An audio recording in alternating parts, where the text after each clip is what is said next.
अब हम क्या है, आज बहुत ही important topic van't Hoff factor को स्टडी करने वाले हैं। वांट ऑफ फैक्टर की बात करें अपन एबनॉर्मल मॉलिक्यूलर मासेस भी बोलते हैं। ये लिक्विड सॉल्यूशन में कॉलिगेटिव प्रॉपर्टी का बड़ा इंपॉर्टेंट पार्ट है।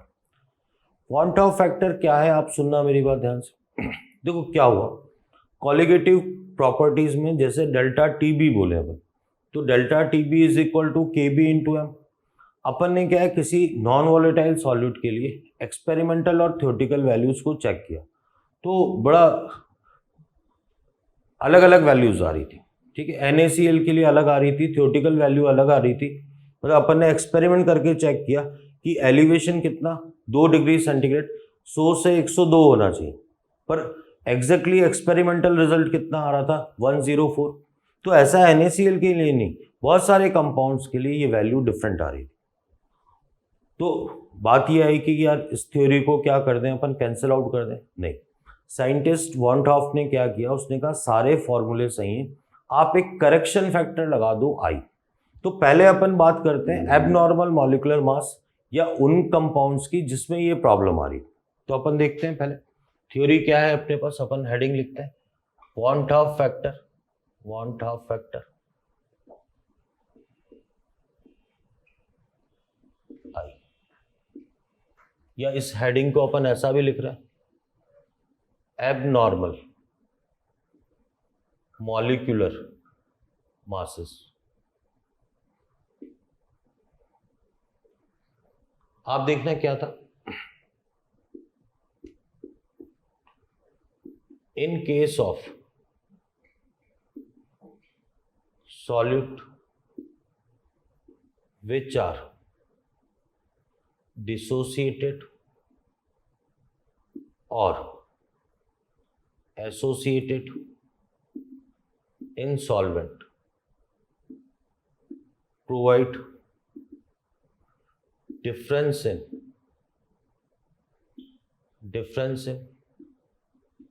experimental and theoretical value of colligative properties. These compounds or solutes are known as abnormal compounds. इन्हीं कंपाउंड्स को क्या बोला गया, एबनॉर्मल कंपाउंड्स बोला गया। अभी देखते हैं कौन से कंपाउंड्स होते हैं। ठीक है, these values are corrected by a correction factor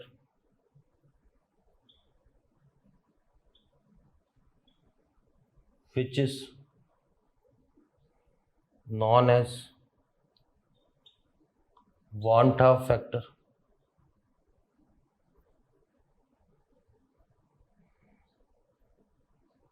तो देखो इनको सही कैसे किया अपन ने, want of फैक्टर की हेल्प से सही किया।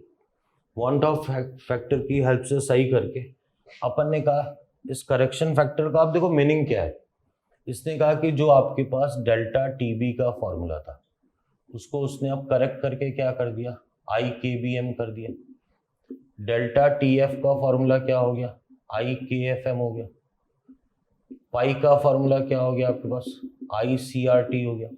ठीक है, तो सॉल्यूट की क्वांटिटी से पहले अपन ने आई लगा दिया। अब आई लगाने के बाद वो ये कह रहा है कि एक्सपेरिमेंटल और थ्योरेटिकल वैल्यू क्या हो जाएगी, सही हो जाएगी। RLVP की बात करें तो आप ध्यान देना RLVP में कैसे यूज में आया, P0B minus PS upon P0B। ठीक, आपके पास X से फॉर्मूला था Na, तो INA upon INA plus NB। बेटा ये थोड़ा आपके लिए कि आई, कई बार क्या होता है स्टूडेंट केवल आई ऊपर लगा देता है, नहीं सॉल्यूट से पहले लगता है, तो इसमें आई दोनों तरफ लगता है। या इसी में एक फॉर्मूला था आपके पास P0B minus PS upon PS, तो INA अपॉन NB आ जाएगा। ठीक, फिर अपन बात करें आई की वैल्यू, तो देखो ये वाली वैल्यू आपके पास क्या थी, जो इस फॉर्मूले से आ रही है KBM से जो आ रही है, ये तो आपके पास क्या है थ्योरेटिकल और ये एक्सपेरिमेंटल। तो तो अपन क्या बोलेंगे, colligative property experimental upon colligative properties क्या आ गई आपके पास, थ्योरेटिकल। तो आई की वैल्यू इस तरीके से कैलकुलेट होती है, एक फॉर्मूला तो ये आ गया।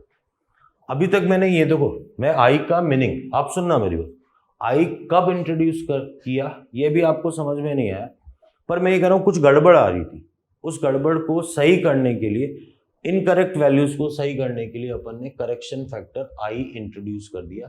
तो आई इस तरीके से इंट्रोड्यूस हुआ। अब किन कंपाउंड्स में गड़बड़ थी उनकी बात करते हैं।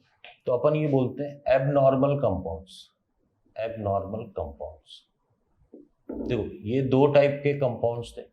एक तो क्या थे, डिसोसिएटिंग कंपाउंड्स,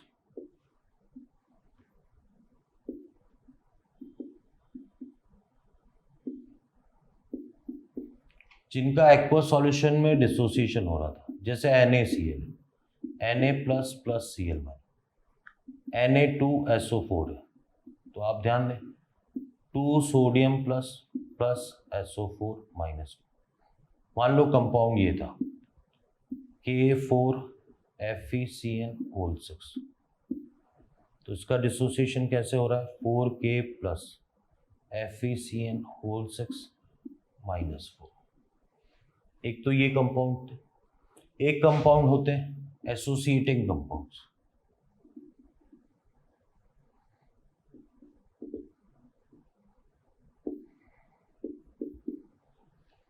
तो जैसे क्या है, मान लो अपने पास दो पार्टिकल थे, लेकिन A2 एक पार्टिकल में चेंज हो गया, ये क्या हो गया, डाइमर फॉर्मेशन हो गया, ये डाइमर।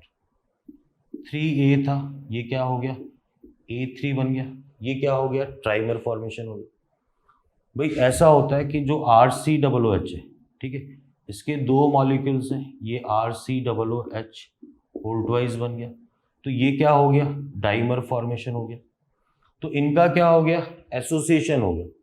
एसोसिएशन का एक पर्टिकुलर केस है जो आपको मेमोराइज करना पड़ेगा, ऑर्गेनिक से डील कर रहा है, क्योंकि वो क्वेश्चन में जरूरत पड़ेगी। ये अपने को ऑलरेडी पता है, ये आसान सी बात है। एसोसिएटिंग कंपाउंड्स के लिए थोड़ा सा आपको मेमोराइज करना पड़ेगा। मैं आपको अब एक्चुअल थ्योरी बताता हूँ। देखो पॉइंट ऑफ फैक्टर की एग्जैक्टली जरूरत क्या पड़ी। अपना फॉर्मूला चल रहा था जैसे delta TB is equal to KBM। अब यूरिया के लिए तो क्या है, इस फॉर्मूले से एक्सपेरिमेंटल वैल्यू और थ्योरेटिकल वैल्यू मैच कर रही, पर जब आपने NaCl लिया तो इन वैल्यूज में एक्सपेरिमेंटल और थ्योरेटिकल वैल्यू सही नहीं है।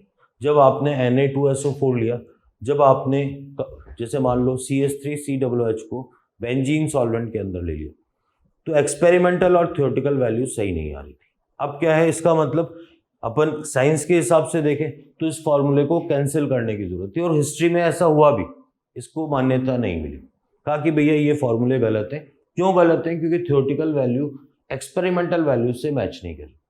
तब साइंटिस्ट वॉन्ट ऑफ ने क्या बोला कि एक करेक्शन फैक्टर, जिसको वॉन्ट ऑफ फैक्टर अपने नाम पे दे दिया, आप ये लगा दो, और उसने बताया कि आई कैसे कैलकुलेट करेंगे। तो ये लगाने के बाद आपका एक्सपेरिमेंटल और थ्योरेटिकल वैल्यू बिल्कुल सही आएगी। तो वॉन्ट ऑफ फैक्टर ये था। किन में जरूरत पड़ती है इनको, dissociating compound, associating compound. Numericals या क्वेश्चन की जब बात करेंगे, ये कोई बहुत प्रॉब्लमेटिक नहीं है। ये थ्योरी को समझने के लिए अपन एक सीक्वेंस में कैसे कैसे फॉर्मूले यूज में लेने, आपको बिल्कुल ढंग से बात समझ में आ जाएगी। आगे देखते हैं अपन। अब इसके बाद क्या करेंगे अपन, जो एसोसिएशन के हैं कुछ एग्जांपल्स आपको मेमोराइज करने पड़ेंगे, ऑर्गेनिक का पार्ट है जो आपको क्वेश्चन में गिवन नहीं होगा। तो मैं वो पॉइंट लिख रहा हूँ आपको, फॉर एसोसिएशन है ये पॉइंट, इसको नोट करके अपन लिखेंगे, नोट करके all carboxylic acid. Carboxylic acid का मतलब है RCOOH exist as dimer in non polar. Non polar का मतलब है जिनके लिए म्यू की वैल्यू 0 होगी, non polar solvent like C6H6, CS2, CCl4 due to hydrogen bonding.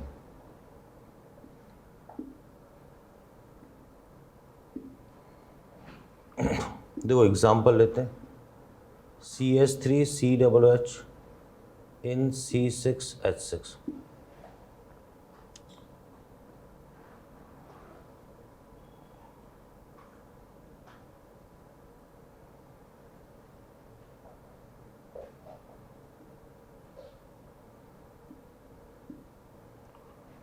तो आप देखें CH3COOH बेंजीन के अंदर किस फॉर्म में एग्जिस्ट करता है, डाइमर की फॉर्म में। या फिर ये हो C6H5COOH बेंजोइक एसिड होता है, इसके दो मॉलिक्यूल C6H6 कह लें, CCl4 कह लें, CH2 कह लें, इसमें क्या बना लेते हैं C6H5COOH होल ट्वाइस। तो इसको बोलते हैं अपन डाइमर फॉर्मेशन। तो इस तरीके से ये क्या बना लेते हैं, डाइमर बना लेते हैं। मैं यहाँ पर लिख रहा हूँ कि आपको इसको M, मैं जो शुरू से M लिखता हूँ मतलब मेमोराइज करना है आपको। ये ऑर्गेनिक, वैसे ऑर्गेनिक पढ़ने के बाद ये कोई समस्या नहीं होगी, पर आपको पता होना चाहिए कि जितने भी कार्बोक्सिलिक एसिड हैं वो नॉन पोलर सॉल्वेंट में डाइमर की फॉर्म में एग्जिस्ट करते हैं। इस बिहाफ पर आपको क्वेश्चंस भी मिलेंगे। अब अपन आगे बात करते हैं।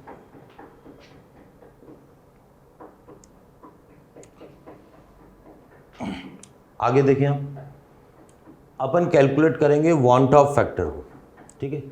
तो अपन बात करते हैं calculation of van't Hoff factor.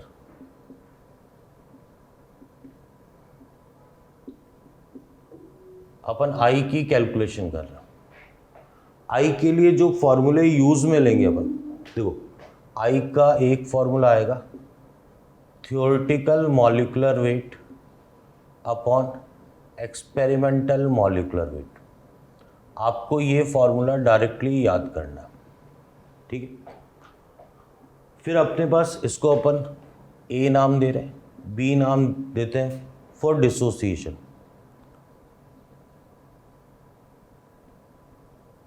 Dissociation अपने को पता होना चाहिए कि डिसोसिएशन में नंबर ऑफ पार्टिकल्स बढ़ेंगे तो आई की वैल्यू हमेशा एक से ज़्यादा आएगी। अगर कोई पार्टिकल है ए एन से एन पार्टिकल में चेंज हो रहा है तो आप ध्यान दें, अगर ये इनिशियली 1 था, 0 था, 1 माइनस अल्फ़ा था, तो ये एन अल्फ़ा आ जाएगा। जो आई की वैल्यू आएगी, आई इसको डी से लिख रहा हूँ, 1 minus alpha plus n alpha.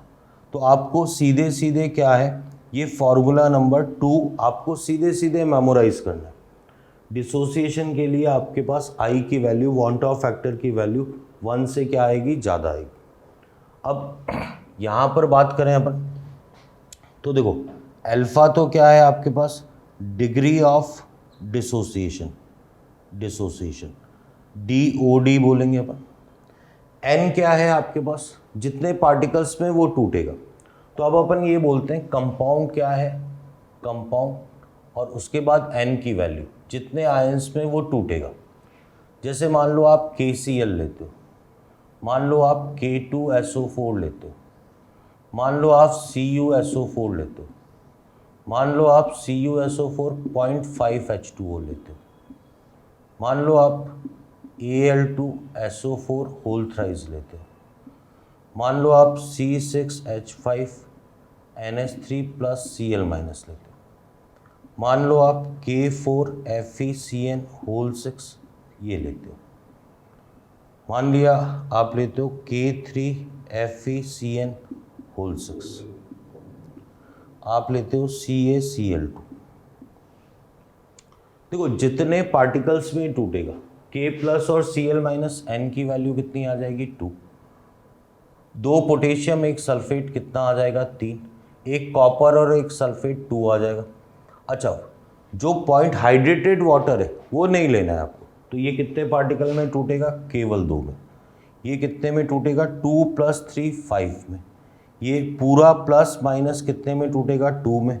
ये 4 + 1 कितने में, 5 में। ये 4 में। ये CaCl2 कितने में, 3 में। मान लो Ca3PO4 होल ट्वाइस है, तो ये कितने में टूटेगा आपके पास, 5 में। तो आपको N की कैलकुलेशन बाकायदा आनी चाहिए कि अल्फा तो आपको दे रखा होगा, मान लो 60% है तो 0.6 आ जाएगा 60/100। एन कैसे कैलकुलेट करना है ये आपको आना चाहिए। तो बी डिसोसिएशन कैलकुलेट किया अपन ने किसके लिए, बी आई कैलकुलेट किया डिसोसिएशन के लिए। फिर अपन सी की बात करते हैं फॉर एसोसिएशन। एसोसिएशन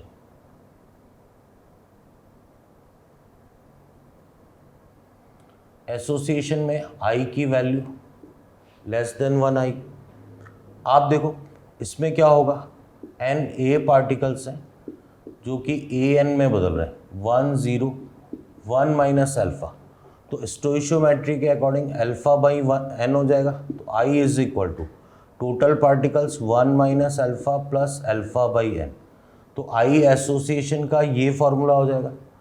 अल्फा क्या है, ये वापस डिग्री ऑफ एसोसिएशन है, एसोसिएशन।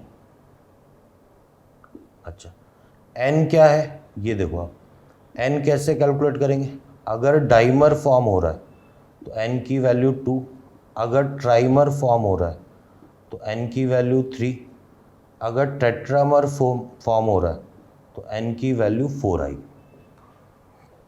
ये कंपैरेटिवली आसान है। आप ध्यान देना, अपन क्या स्टडी कर रहे हैं इसको अपन सेपरेट करते हैं। तो ये तो मेमोराइज करने वाला पार्ट था। वांट ऑफ फैक्टर की बात कर रहे हैं अपन, तो वांट ऑफ फैक्टर अभी न्यूमेरिकल्स में यूज में लेंगे। आप किस किस से कैलकुलेट करेंगे, एक तो theoretical molecular weight and experimental molecular weight से। डिसोसिएशन में 1 minus alpha plus n alpha. N क्या है, नंबर ऑफ आयन्स है, आप लिख सकते हैं एन क्या है यहाँ पर, नंबर ऑफ आयन्स है, जितने आयन्स में वो टूटेगा। तो इस तरीके से आप देखेंगे इतने आयन्स में टूट रहा है। तो एन की कैलकुलेशन बड़ी आसान सी है भाई। एल्यूमिनियम के +3 के 2 आयन है, सल्फेट के 3 है, तो टोटल कितना आ गया 5। ठीक है भाई, आप कोई सा एग्जांपल भी ले सकते हैं, जैसे मान लो CaCl2 है तो कैल्शियम +2 + 2Cl-, तो एक तो कैल्शियम का हो गया 2 और 1, तो इसका टोटल कितने आयन्स हो जाएंगे 3। सभी में ये काम किया। हाँ, ये ध्यान रखेंगे हाइड्रेटेड वाले का आपको ये वाला पार्ट नहीं लेना है। ठीक, एसोसिएशन में ये फॉर्मूला आएगा जहाँ एन क्या है, बहुत आसान सा, या तो क्वेश्चन में गिवन होगा डाइमर फॉर्म हो रहा है, ट्राइमर नहीं होगा तो ये वाला केस होगा ऑर्गेनिक का। तो इसमें आपको पता होना चाहिए इस केस में क्या होगा, ये क्या बनाएगा, डाइमर बनाएगा। आगे देखते हैं। अब देखें आप इस पर न्यूमेरिकल्स कैसे करते हैं, न्यूमेरिकल्स क्या पूछे जाते हैं, देखना अच्छे और आसान से क्वेश्चन है। क्वेश्चन नंबर 1 लेते हैं।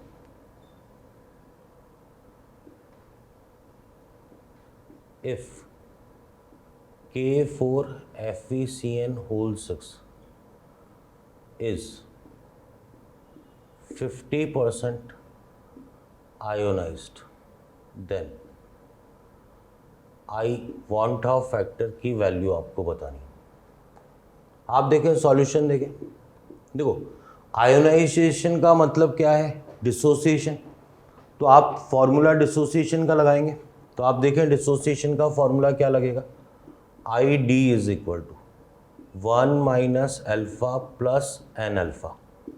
अल्फा आपको 50% दे रखा है, 0.5 हो गया, प्लस एन की वैल्यू आपके पास कितने पार्टिकल्स में टूटेगा 5 में, और ये कितना आ गया 0.5, ये 0.5 आ गया, ये 2.5 आ गया। तो रिज़ल्ट बिल्कुल आसान सा कितना आ जाएगा 3। तो आप देखें इसका रिज़ल्ट कितना आ जाएगा 3। और देखें आप क्वेश्चन, इवन इतना सिंपल क्वेश्चन ये आपके एम्स में, इवन सीरियसली ये IIT में भी आया हुआ है। ठीक, if want Hoff factor for BaNO3 whole twice is equal to 2.74, then calculate percentage dissociation of BaNO3 whole twice। ये आपसे पूछा हुआ है, अल्फा की वैल्यू पूछी हुई है। देखो मुझे पता है कि बात किसकी चल रही है, डिसोसिएशन की चल रही है। तो अल्फा आई का जो फॉर्मूला लगेगा, सॉरी इसको सही लिख देता हूँ मैं, इसको लिख देता हूँ i is equal to 1 minus alpha plus n alpha, इसको हटा देते हैं। तो आई डिसोसिएशन ये वैल्यू आपको 2.74 दे रखी है, 2.74, 1 माइनस अल्फा प्लस 3 वैल्यू आ गई 3 अल्फा, 1 प्लस कितना आ गया 2 अल्फा, तो 2 अल्फा इज इक्वल टू आपके पास आ जाएगा तो 1.74 आ गया। इसको सॉल्व करोगे तो अल्फ़ा कितना आ जाएगा आपके पास, जब 2 से डिवाइड करोगे तो ये आ जाएगा आपके पास 0.87, इसका मतलब ये कितना हो गया 87%। तो आप देखिए बिल्कुल आसान सा न्यूमेरिकल है, इवन एग्ज़ाम में आया हुआ न्यूमेरिकल है। तो आप देखिए बहुत ही आसान सा, आई डिसोसिएशन का फॉर्मूला लगाना था और कोई खास बात नहीं, ठीक है। इसके अलावा देखें आप एक और क्वेश्चन देखें, आपको दे रखा है X is 40% dimerized and Y is 30% trimerized. Then calculate value of I for both case. दोनों केस में आई की वैल्यू कैलकुलेट करनी है। सॉल्यूशन देखें आप, देखो डाइमर और ट्राइमर, पहले ए की बात करते हैं अपन डाइमर की, तो आई एसोसिएशन की बात करेंगे 1 minus alpha plus alpha by n, 1 minus alpha, ठीक है। तो अल्फा तो कितना आ गया आपके पास 0.3 आ गया, डाइमर फॉर्म हो रहा है, प्लस 0.3 सॉरी 40% था, ये 0.4 हो गया, सॉरी इसको सही करते हैं, ऊपर वाली वैल्यू कितनी थी आपके पास 40%, 0.4 हो गया, ये कितना हो गया आपके पास 0.4 हो गया, और डाइमर में n की वैल्यू 2 हो जाएगी, ये आपके पास 0.6 आ गया, ये 0.2 आ गया, 0.8, और होना भी यही चाहिए ना। देखो आई की वैल्यू डाइमर या ट्राइमर फॉर्मेशन में 1 से क्या आनी चाहिए, कम आनी चाहिए। अब देखो इसी का बी पार्ट लेते हैं, तो वापस आई एसोसिएशन का formula 1 minus alpha alpha by n आ गया, आई एसोसिएशन 1 माइनस अल्फा कितना है अब 30%, 0.3 आ गया, प्लस 0.3 अपॉन ट्राइमर है 3 आ गया, 0.7 आ गया, प्लस 0.1 आ गया, तो ये भी बाई चांस कितना आ गया 0.8। तो एक अच्छा क्वेश्चन है कि इन दोनों केस में ही पूछ लिया जाता है कि भाई आई की वैल्यू ए में ज़्यादा है, बी में ज़्यादा है, या फिर इस केस में पर्टिकुलर आई की वैल्यू क्या आ रही है, दोनों केस में सेम आ रही है 0.8, पर क्योंकि ये एसोसिएशन है तो आई की वैल्यू दोनों केस में 1 से क्या आनी चाहिए, कम आनी चाहिए। और देखिए आप क्वेश्चन, ठीक है, ये भी बड़ा इंपॉर्टेंट क्वेश्चन है। by colligative property method, colligative property method, if molecular weight of NaCl is equal to 30, then calculate percentage alpha of NaCl। ये कह रहा है कॉलिगेटिव प्रॉपर्टी मेथड से जब अपन ने NaCl का मॉलिकुलर वेट निकाला तो वो कितना आया 30 आया, तो आपको परसेंटेज डिसोसिएशन बताना। मैंने कहा i dissociation equal to i dissociation, कोई ऐसी खास बात नहीं है, ईजीनेस के न्यूमेरिकल के लिए। तो देखो एक बार आई डिसोसिएशन का फॉर्मूला लगा दिया, theoretical molecular weight upon experimental molecular wait, ये अपने पास फॉर्मूला था। एक बार फॉर्मूला लगा दिया 1 minus alpha plus n alpha, theoretical molecular weight, theoretical जो अपने को पता है मैथमेटिकली कैलकुलेट कर सकते हैं। फिर सोडियम का 23, क्लोरीन का 35.5, तो ये आ जाएगा 58. ये कितना 1 माइनस अल्फा प्लस एन की वैल्यू 2, तो ये 1 प्लस अल्फा आ गया। जब आप इसको सॉल्व करेंगे तो अल्फ़ा आ जाएगा आपके पास, फिर परसेंटेज अल्फ़ा के लिए आप जो भी वैल्यू आई है इनटू कितना कर देंगे 100 कर देंगे, तो ईजीली ये सॉल्व हो जाएगा। ठीक है, अच्छा क्वेश्चन है, आप ध्यान दें। इसके बाद ध्यान दें नेक्स्ट क्वेश्चन 5th नंबर है, if phenol is 60% dimerized, then calculate the molecular weight of phenol by CP method.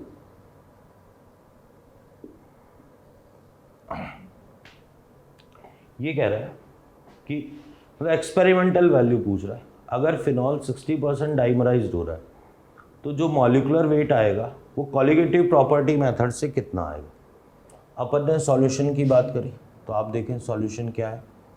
अपन ने लिखा I association equal to I association, ये आ गया थियोरेटिकल मॉलिकुलर वेट, नीचे आ गया आपके पास experimental molecular weight 1 minus alpha plus alpha by n. Phenol आपको पता होना चाहिए C6H5OH, मॉलिकुलर वेट 94 आएगा। देखो आप टोटल सम कर लें, यहाँ तक तो आपके पास 77 हो गया, ये 78 हो गया, 78 प्लस 16 तो कितना हो जाएगा 94। आसान सा भी है। तो थियोरेटिकल मॉलिकुलर वेट तो कितना आ गया 94 आ गया, ये कैलकुलेट करना है 1 माइनस 60% 0.6 और 0.6/2। तो जब आप इसको सॉल्व करेंगे तो आपके पास किसकी वैल्यू आ जाएगी, मॉलिकुलर वेट की वैल्यू आ जाएगी।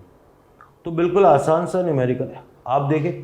पर अभी मैं आपको सीरियसली बताऊं, ये जेईई मेंस और कम से कम नीट के लिए तो बड़ा ही इम्पॉर्टेंट है।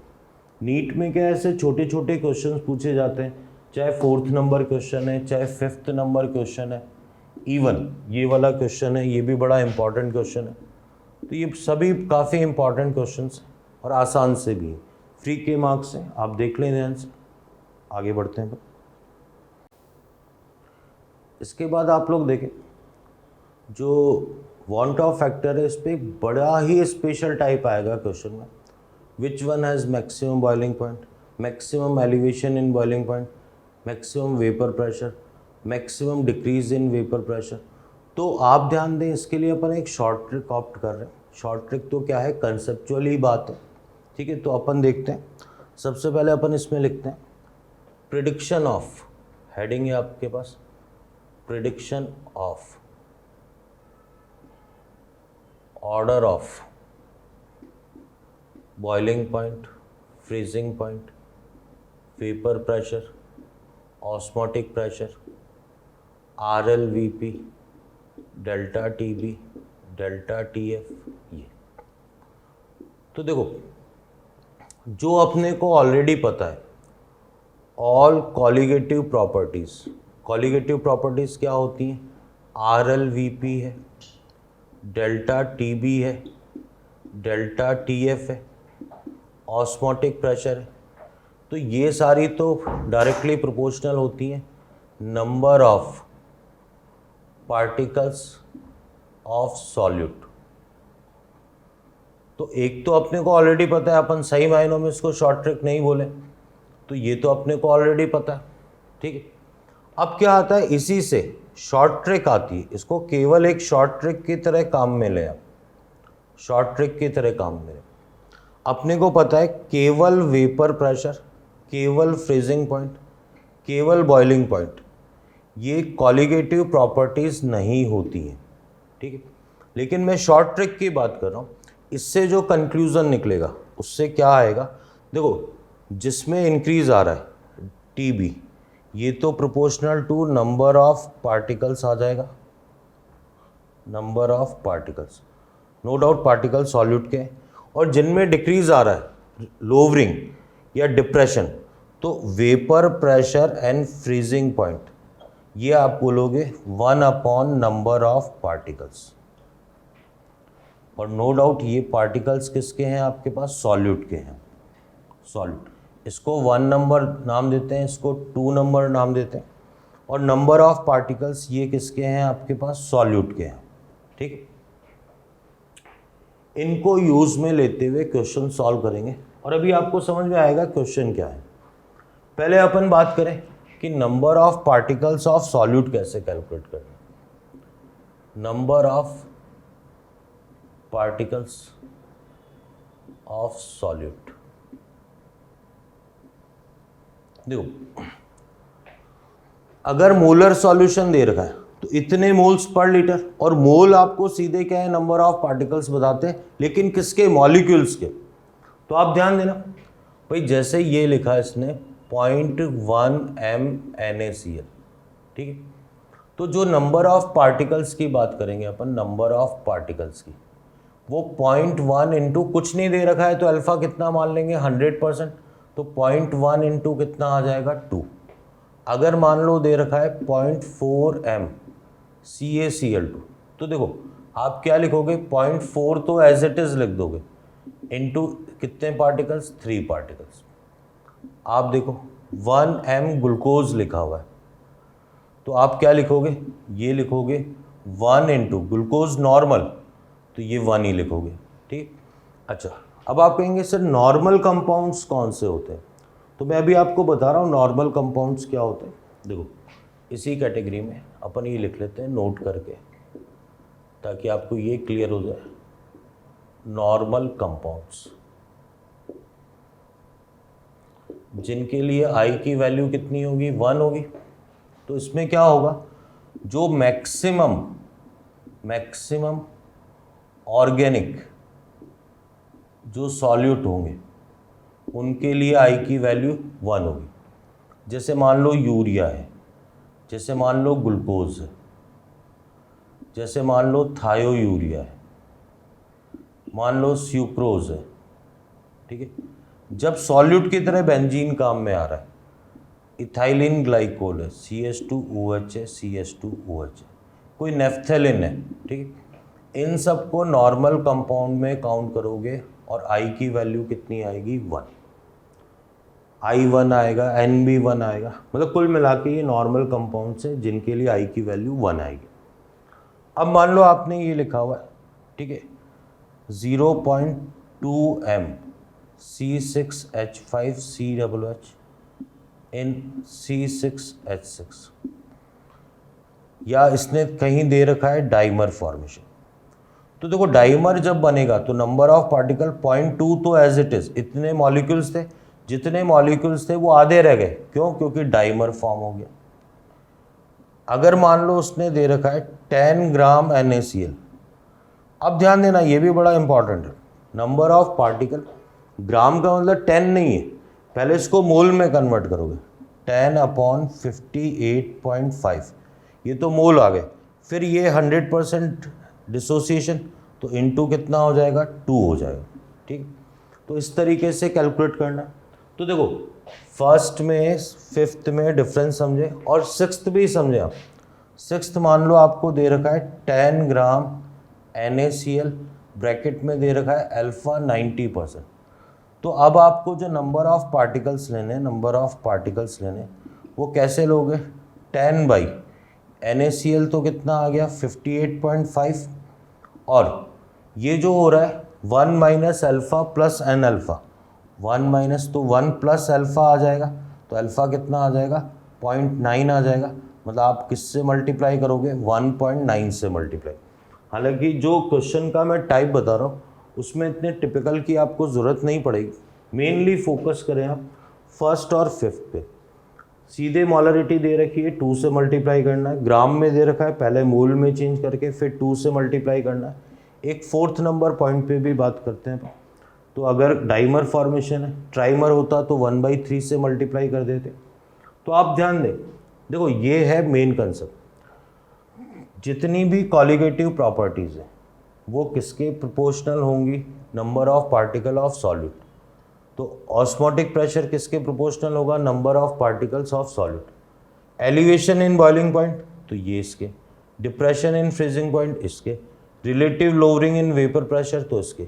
लेकिन केवल वेपर प्रेशर या केवल फ्रीजिंग पॉइंट तो इन्वर्सली प्रोपोर्शनल है नंबर ऑफ पार्टिकल्स के, लेकिन बॉइलिंग पॉइंट डायरेक्टली प्रोपोर्शनल किसके हैं, नंबर ऑफ पार्टिकल्स। एक बार फिर बोल देता हूँ, ये शॉर्ट ट्रिक है केवल, इससे ये कंक्लूजन नहीं निकलेगा कि ये तीन चीज़ें कॉलिगेटिव प्रॉपर्टीज़ है, ये अपन ने ईजीनेस के लिए एक शॉर्ट ट्रिक बनाई है, ठीक है। आगे देखते हैं अपन। तो अब इन पॉइंट्स पे अपन क्या है, न्यूमेरिकल्स देखते हैं। आप देखते हैं न्यूमेरिकल्स कैसे पूछे जाते हैं। क्वेश्चन 1 है, which one has highest freezing point, A आपको दे रखा है 0.1 m NaCl, 0.1 m CaCl2, 0.1 m urea, D दे रखा है ऑल इक्वल। तो कंसेप्ट को समझाने के लिए मैं क्या है पहले न्यूमेरिकल लिख देता हूँ आपको, फिर अपन एक साथ देखेंगे इसको। Highest depression in freezing point,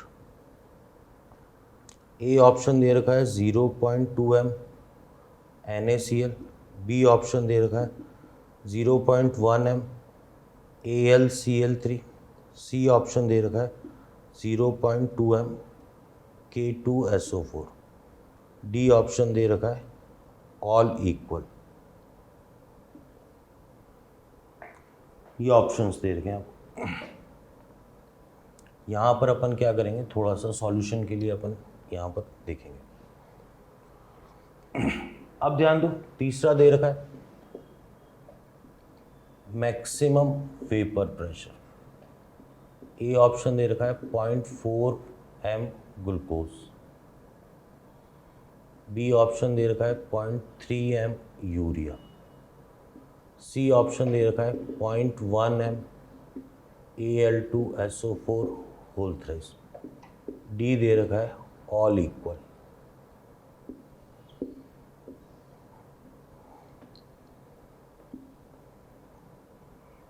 फिर आपको दे रखा है fourth question, maximum decrease in vapour pressure, या ये भी पूछ ले मैक्सिमम RLVP, ए ऑप्शन दे रखा है 0.2 m CaCl2, B 0.1 m BaSO4, सी दे रखा है 0.3 m सुक्रोज, और डी दे रखा है ऑल इक्वल।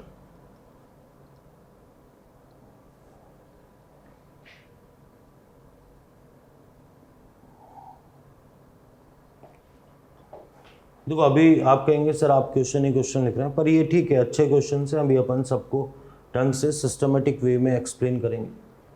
फिर अपन बात करते हैं ऑस्मोटिक प्रेशर, 0.1 m ग्लूकोज दे रखा है, ये π1 बोला, 0.1 m NaCl, ये π2 दे रखा है, 0.1 m CaCl2, ये π3 दे रखा है, 0.1 m C6H5COOH इन बेंजीन, ये π4 दे रखा है। आपसे ऑर्डर पूछा,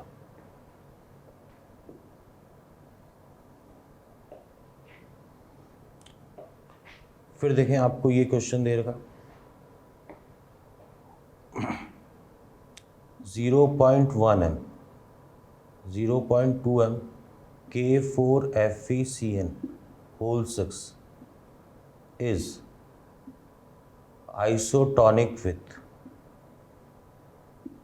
ऑप्शन ए दे रखा है आपको 0.1 m Al2SO4 whole thrice, B option दे रखा है 0.2 m K2SO4, सी ऑप्शन दे रखा है 0.5 m NaCl, डी ऑप्शन दे रखा है आपको दे रखा है 0.5 m urea.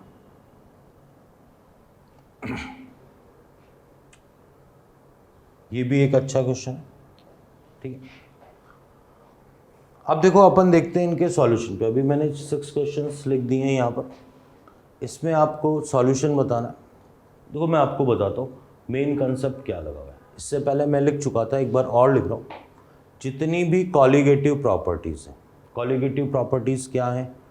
RLVP, delta TB, delta TF, पाई, ये सारी नंबर ऑफ पार्टिकल्स के क्या होती हैं? Directly proportional. अच्छा, लेकिन केवल वेपर प्रेशर की बात करें केवल फ्रीजिंग पॉइंट की बात करें तो ये प्रोपोर्शनल टू क्या होती है, नंबर ऑफ पार्टिकल्स।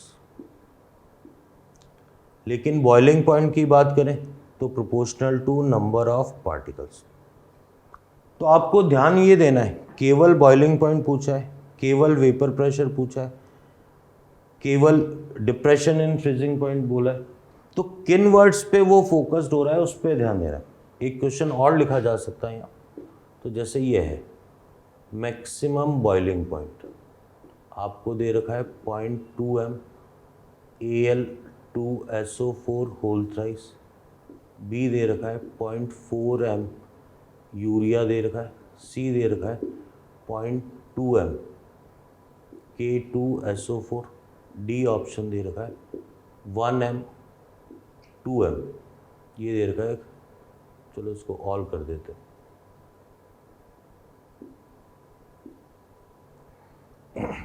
अब देखो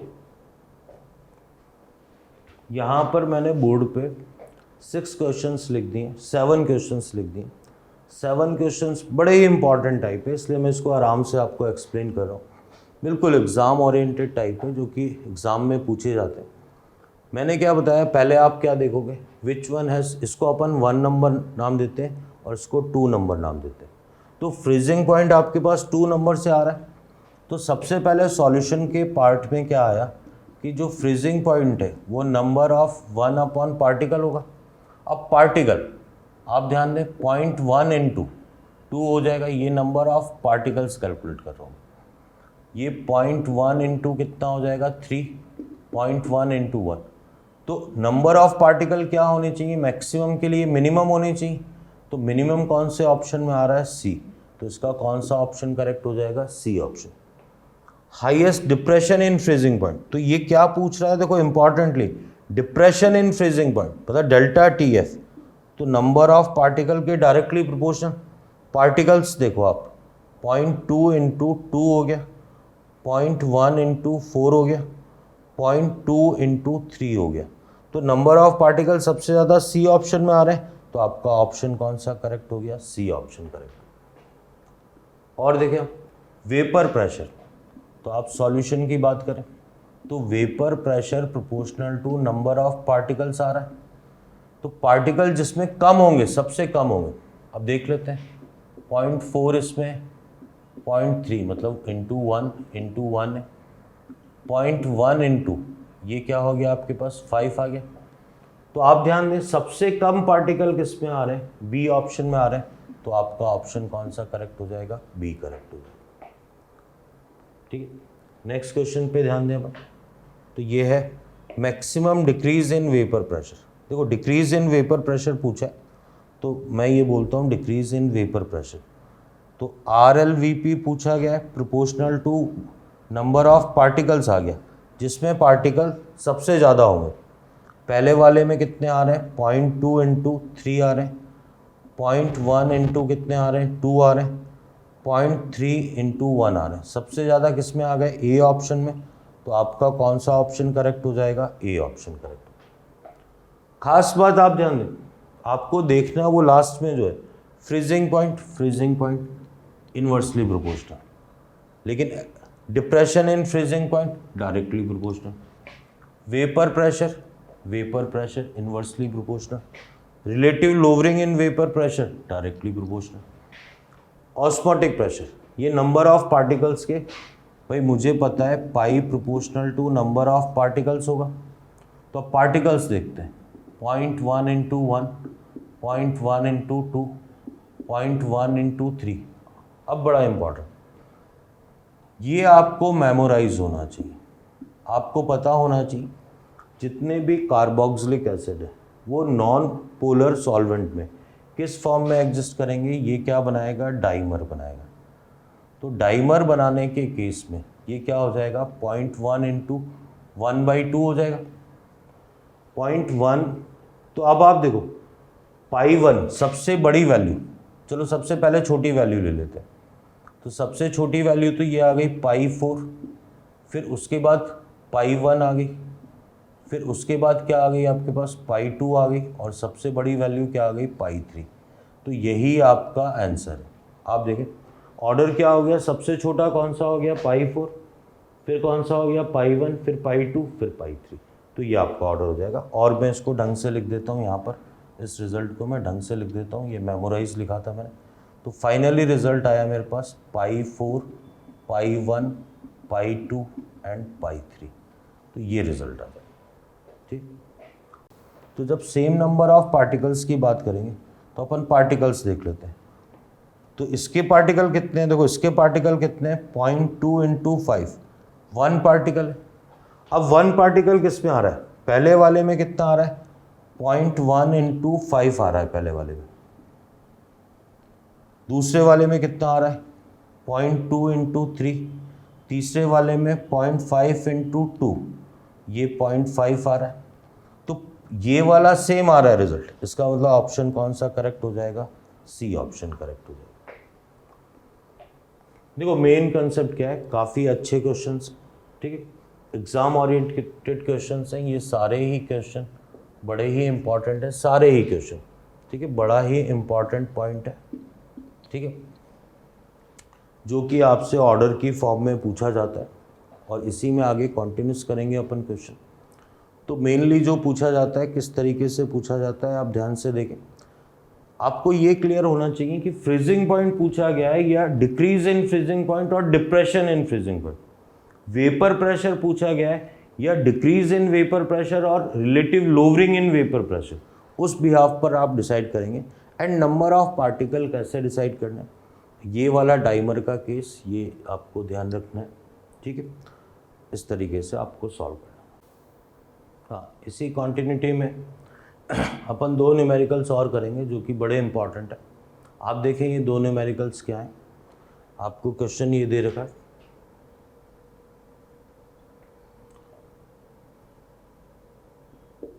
%, W/V यूरिया, 10% W/V ग्लूकोज,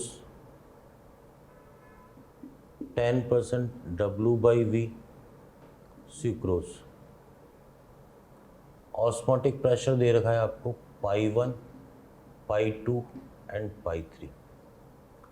आपसे पूछा गया है order of pi 1, pi 2 and pi 3। आप ध्यान दें, देखो तीनों नॉर्मल कंपाउंड्स हैं, कंसंट्रेशन सेम है। स्टूडेंट जल्दबाजी में क्या बोलता है, इसके सॉल्यूशन का रिजल्ट दे देता है कि sir pi 1 is equal to pi 2 is equal to pi 3, पर ये गलत है। अपने को पता है, चाहे तो आप पाई के फॉर्मूले से देख लें, ICRT फॉर्मूला था, कंसंट्रेशन क्या होती है, मोलरिटी, ये क्या होगी, मोल्स पर लीटर। तो आपको क्या निकालने होंगे, मोल्स। तो आप देखो जो आपके पास नंबर ऑफ पार्टिकल्स आएंगे पाई 1 में जो आएगा वो 10% का मतलब है 10 ग्राम। 10 को मोल में चेंज करोगे तो यूरिया का मॉलिक्यूलर वेट 60 और नॉर्मल कंपाउंड है 1 आ गया। पाई 2 की बात करेंगे अपन तो 10/180 इंटू कितना आ जाएगा 1। और पाई 3 की बात करेंगे तो 10 बाई इसका मॉलिक्यूलर वेट 342 इंटू 1 आ जाएगा। अब आप ध्यान से देखें, वैल्यू की बात करें तो पाई 1 सबसे बड़ा है, पाई 1, पाई 2 एंड पाई 3। तो ये आपके पास रिजल्ट आ जाएगा, बड़ा ही इम्पॉर्टेंट क्वेश्चन है। तो ये क्वेश्चन बड़ा ही इम्पॉर्टेंट है। अच्छा, अब ध्यान दें, इसी में एक और question,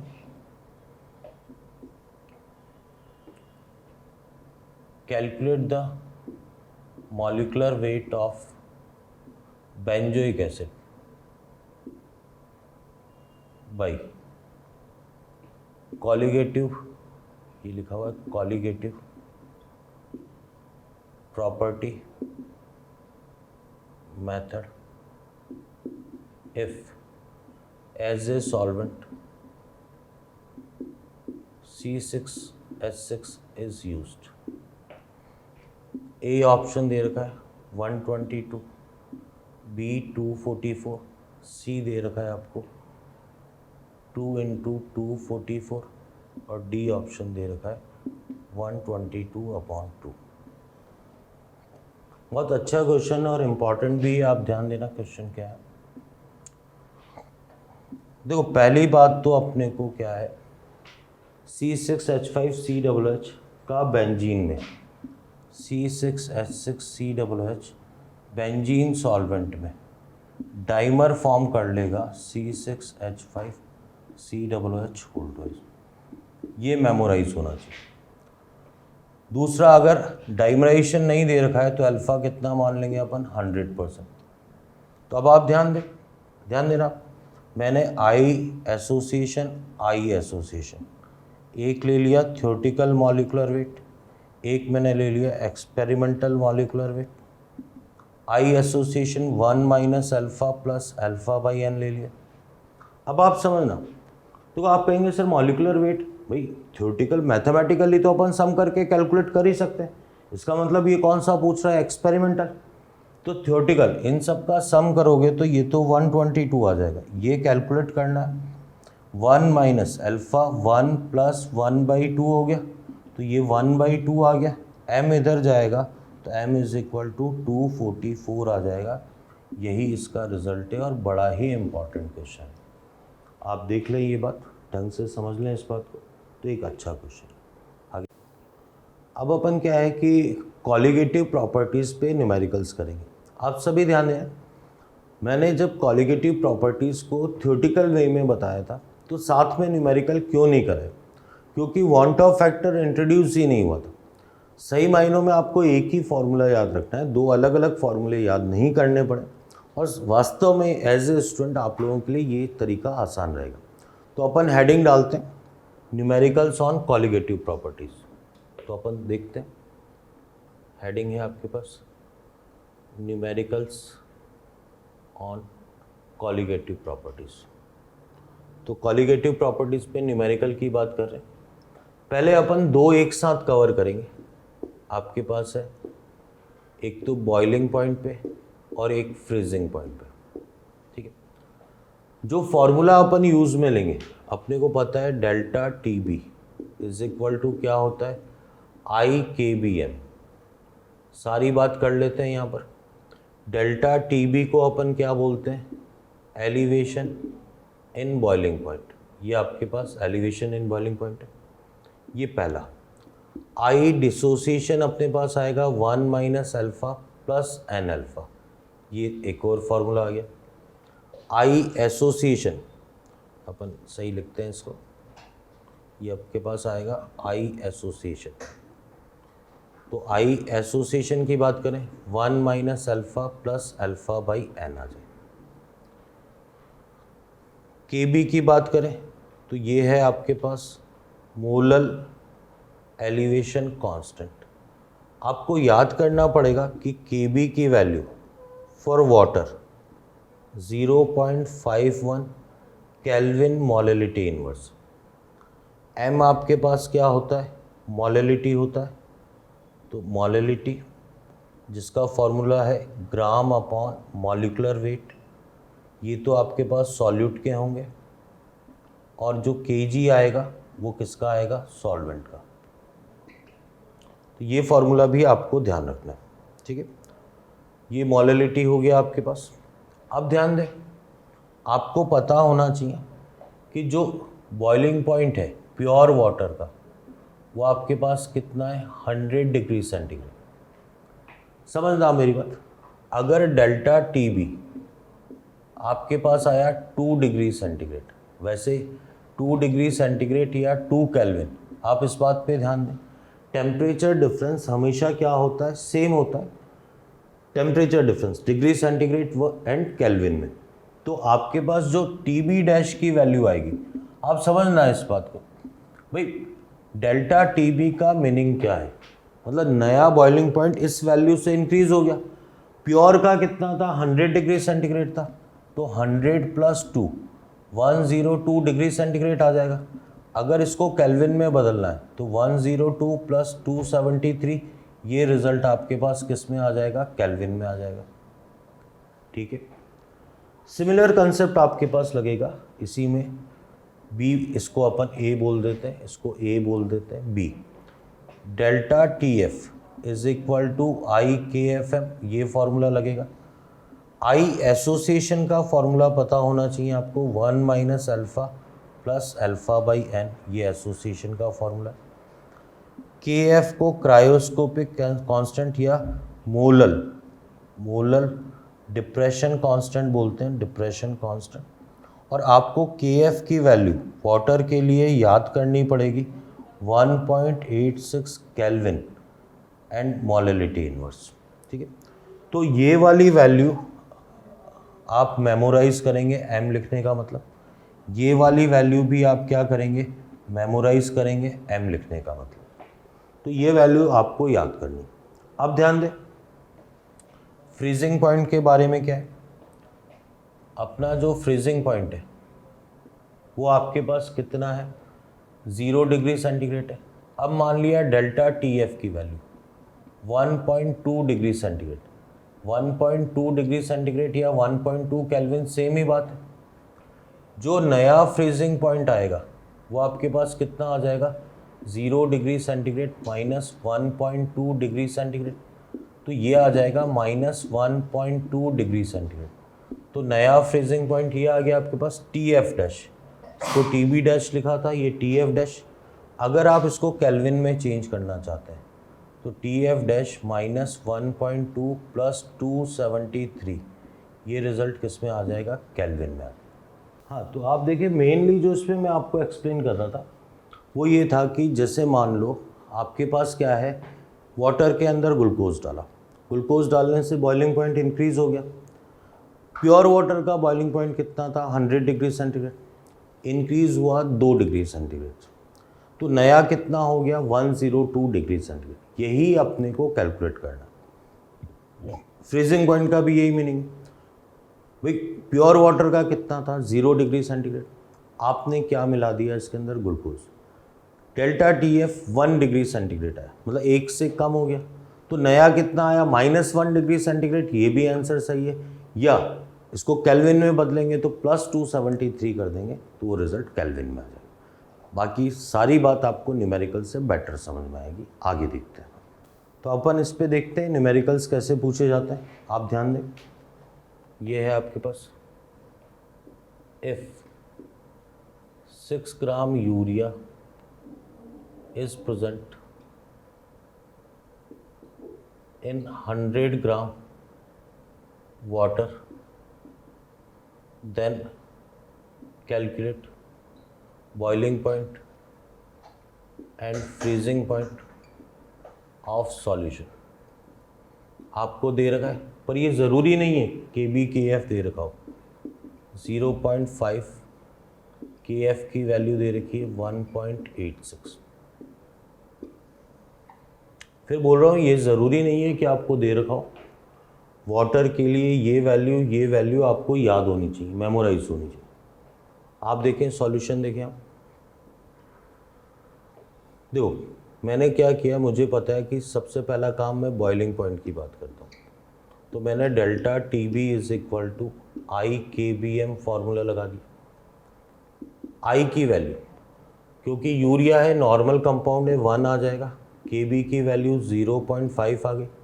molality gram upon molecular weight into KG of solvent, तो ये 1 आ गया, ये 0.5 आ गया। ग्राम क्वांटिटी 6, मॉलिकुलर वेट 60 आ गया, 100 इंटू 1000 आ गया। इसको सॉल्व करेंगे तो 1 आ जाएगा, तो ये कितना आ जाएगा, 0.5। अब आप ध्यान दो, डेल्टा टी बी का जो रिजल्ट है 0.5 डिग्री सेंटीग्रेड बोलेंगे तो भी सही है, 0.5 केल्विन बोलोगे तो भी सही है।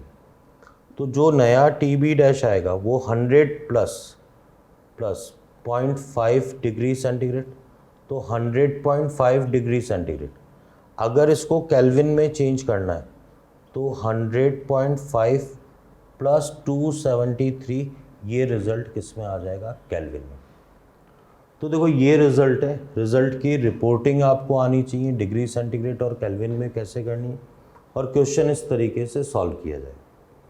नेक्स्ट देखें आप, आपको दे रखा है बी, ये दे रखा है फ्रीजिंग पॉइंट पूछा गया, ठीक है। तो फॉर्मूला लगाया delta T F is equal to i K f है। आई की वैल्यू 1 हो गई, ये 1.86 आ गई और ये 1 आ गया। आप देखें खास बात, मोलिलिटी यहाँ कैंसिल आउट होके कितना आ रहा है, 1 आ रहा है, 1 आ रहा है, ठीक है। तो ये आपके पास कितना आ गया, 1.86। तो डेल्टा टी एफ इतने डिग्री सेंटीग्रेड बोल लें या 1.86 केल्विन बोल लें, दोनों सही। टी एफ डैश की बात करेंगे तो 0 माइनस 1.86 डिग्री सेंटीग्रेड, तो T F dash minus 1.86 degree centigrade, ये भी सही है। या फिर टी एफ डैश अगर आप केल्विन में लिख रहे हैं तो माइनस 1.86 प्लस 273 केल्विन, ये भी सही। तो आपको बिल्कुल कैसे सॉल्व करना है, क्या रिजल्ट होना चाहिए, आपको ढंग से पता होना चाहिए। नेक्स्ट देखें आप क्वेश्चन नंबर 2, ये है calculate the boiling point of 0.1 m NaCl alpha 90%, Kb दे रखा है आपको 0.5। अच्छा क्वेश्चन है, इंपॉर्टेंट क्वेश्चन है, आप ध्यान देना। देखो इस क्वेश्चन की खास बात क्या है, इस क्वेश्चन की खास बात क्या है, जब डेंसिटी वेंसिटी गिवन नहीं है तो पहली बात तो, और ऐसा इसके सभी क्वेश्चन में ऐसा करेंगे, जो मोलिलिटी है और मोलिलिटी है वो ऑलमोस्ट अपन क्या ले लेंगे, सेम ले लेंगे। तो यहाँ मोलिलिटी अपन कितनी ले लेंगे, 0.1 ले लेंगे। अब क्वेश्चन सॉल्व करना है आपको, आप ध्यान दें क्वेश्चन कैसे सॉल्व होगा। पहले मैं डेल्टा टी बी कैलकुलेट कर लेता हूँ, I K B M, I 1 minus alpha plus n alpha, तो ये 2 अल्फ़ा आ गया और ये क्या आ गया, के बी इंटू एम आ गया, ये 1 प्लस अल्फ़ा आ गया और ये के बी इंटू एम आ गया। तो अल्फ़ा कितना है, 0.9 है, अल्फ़ा कितना है आपके पास, 90% का मतलब 0.9 है, तो ये 1.9 आ गया, के बी की वैल्यू 0.5 आ गई और मोलिलिटी ये कितना आ गया, 0.1 आ गया, ठीक। जो टी बी डैश आएगा, टी बी डैश आएगा वो 100 डिग्री सेंटीग्रेड प्लस जो भी डेल्टा टी बी की वैल्यू आई है, इन दोनों का सम करके आपके पास क्या आ जाएगा, टी बी डैश आ जाएगा। इसी से रिलेटेड थर्ड नंबर क्वेश्चन तो बहुत ही इंपॉर्टेंट है, आप ध्यान दें। Freezing point of 0.1 molal NaCl aqueous solution will be, देखो ऑप्शन दे रखा है इसने, ये दे रखा है इसने 0.186 माइनस में दे रखा है डिग्री सेंटीग्रेड, बी दे रखा है माइनस में 1.86 डिग्री सेंटीग्रेड, सी ऑप्शन दे रखा है 0.372 डिग्री सेंटीग्रेड, डी ऑप्शन दे रखा है माइनस 3.72 डिग्री सेंटीग्रेड। 4 ऑप्शन दे रखे हैं आपको। देखो मैं आपको बताता हूँ, इसीलिए मैं आपको फॉर्मूले में आई को साथ में लेने को बोल रहा हूँ। जल्दबाजी में स्टूडेंट, बहुत सारे स्टूडेंट इस क्वेश्चन को delta T F is equal to K F M, कि सर कहीं डिसोसिएशन नहीं दे रखा है, कुछ नहीं दे रखा, मैंने नॉर्मल कंपाउंड ले लिया, के एफ की वैल्यू 1.86, तो रिज़ल्ट उसने ए बोल दिया। पर नहीं, आपको पता होना चाहिए आई, और जब इसने क्या है अल्फ़ा नहीं दे रखा है तो अल्फ़ा आप कितना ले लोगे, 100% ले लोगे। अल्फ़ा 100% लोगे तो आप देखो आई की वैल्यू एन के इक्वल आती है। तो कितने पार्टिकल्स में टूट रहा है, ये 2 पार्टिकल्स में, 2 इंटू 1.86 इंटू 0.1 हो गया, तो 0.372 आ गया ये डिग्री सेंटीग्रेड में। तो टी एफ डैश कितना आ गया, माइनस 0.372 डिग्री सेंटीग्रेड, मतलब ऑप्शन कौन सा करेक्ट हो जाएगा, सी। तो आपका इस वाले केस में कौन सा ऑप्शन करेक्ट हो जाएगा, सी, जो कि बिल्कुल सही। आगे देखते हैं, इसी में क्या है और न्यूमेरिकल्स देखते हैं अपन। आप देखें इसी में क्वेश्चन देखें आप,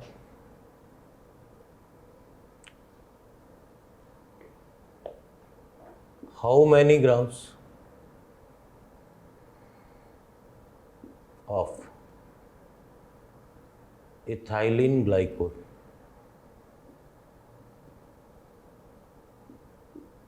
CH2OH CH2OH are mixed in 400 gram water so that solution will freeze at -4.2 degree centigrade. KF की वैल्यू दे रखी है 1.86। ये अच्छा क्वेश्चन है, आप ध्यान दें। बाकी फॉर्मूले में वैल्यूज़ को रखा जाना है, इम्पॉर्टेंट है, कुछ एग्जाम्स में आ चुका है ये। आप ध्यान दो, मैंने सॉल्यूशन में क्या फार्मूला लगाया, delta TF is equal to क्या आ गया, IKFM आ गया। डेल्टा TF की वैल्यू ये आपके पास 4.2 आ जाएगी। I की वैल्यू क्योंकि नॉर्मल कंपाउंड है 1 आ गया, ये 1.86 आ गया। मान लो मैंने x ग्राम मिलाया, ठीक है, मॉलिकुलर वेट, ठीक है। वैसे आपको कोई बहुत टिपिकल सी बात नहीं है, मॉलिकुलर वेट की बात करें तो 2 कार्बन का तो 24 हो गया और 6 कार्बन का 30 हो गया, और ये देखें आप 32 हो गया। तो ये जो मॉलिकुलर वेट आता है ये कितना आता है, 62। ये 62 आ गया कितने ग्राम वाटर में, 400 में, इनटू ये कितना आ जाएगा, 1000। तो आप देखें फॉर्मूले में वैल्यूज़ को रखा जाना है और क्वेश्चन बहुत इजीली क्या हो जाएगा, सॉल्व हो जाएगा। छोटा सा क्वेश्चन है पर इम्पॉर्टेंट क्वेश्चन। और देखते हैं अपन क्वेश्चन,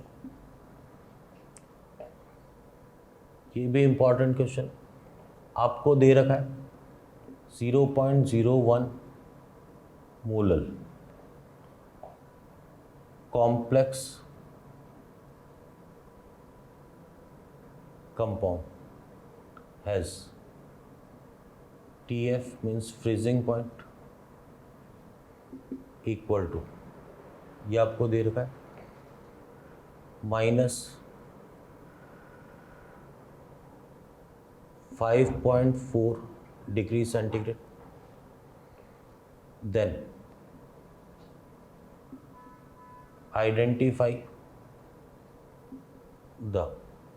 आइडेंटिफाई द कॉम्प्लेक्स। आपको KF की वैल्यू दे रखी है 1.8 केल्विन मोलैलिटी इनवर्स। देखो ये वैल्यू जो -5.4 डिग्री सेंटीग्रेड है, इसको थोड़ा अपन सही करेंगे। तो आपको पहले ऑप्शन की बात करें, ये दे रखा है आपको, एक दे रखा है क्रोमियम NH3 एंड Cl3, एक दे रखा है आपको chromium NH3 Cl and Cl2, एक ऑप्शन दे रखा है chromium NH3 Cl2 and Cl, एक ऑप्शन दे रखा है क्रोमियम NH3 Cl3। देखो इस टाइप के क्वेश्चन में मेनली, और इसने बता रखा है जो भी कंपाउंड है उसका अल्फा कितना है, 100%। अगर ये नहीं भी दे रखा हो तो आपको एज्यूम करके चलना होगा कि अल्फा कितना होगा, 100%, ठीक है। बड़ा ही इंपॉर्टेंट टाइप का क्वेश्चन है। इसमें मेनली क्या करना होगा, देखो आपको क्या करना होगा, I कैलकुलेट करना होगा, ठीक। अगर I 1 आ रहा है तो आंसर कौन सा हो जाएगा, D हो जाएगा। मेन कंसेप्ट ये, अगर I इज इक्वल टू 2 आ रहा है तो ऑप्शन कौन सा आ जाएगा, C आ जाएगा। अगर I इज इक्वल टू 3 आ रहा है, 3 आ रहा है तो ऑप्शन कौन सा हो जाएगा आपके पास, B हो जाएगा। I इज इक्वल टू 4 आ रहा है तो ऑप्शन कौन सा, मतलब मेन कंसेप्ट ये है। बाकी बहुत आसान सी बात है। आपने कहा delta TF is equal to क्या फॉर्मूला लगाया, IKFM, ये I आ गया। KF की वैल्यू आपके पास कितनी आ गई, 1.8, और ये वैल्यू आपके पास कितनी आ गई, 10⁻⁻3, ठीक। ये 10 से डिवाइड होगा तो 10⁻⁻4 आ जाएगा, ठीक है। तो ये 1.8, ये भी आपके पास कितना दे रखा है, इंटू 10⁻⁻3 डिग्री सेंटीग्रेड। इसको थोड़ा सही कर दिया मैंने डेटा वाइज, 0.00 ऐसा दे देगा, ठीक।